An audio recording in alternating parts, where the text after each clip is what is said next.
let's start a review of iPhone USB cable. iPhone USB cable's disadvantage is that the transformation takes place within 6 months. The crinkle, the connection area occurs the crinkle like this and like this.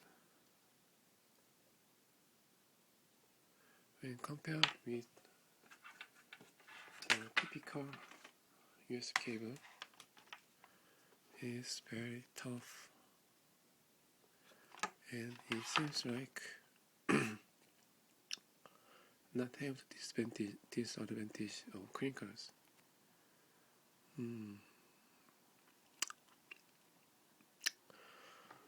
But iPhone USB cable not broken yet, and is operating still normally, and the design gives you the satisfaction. And if it's broken within 1 year, you can change its new one by after service.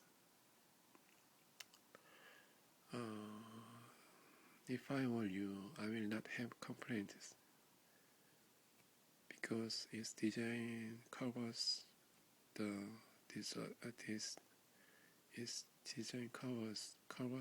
disadvantage. It's my opinion. Thank you. Beautiful.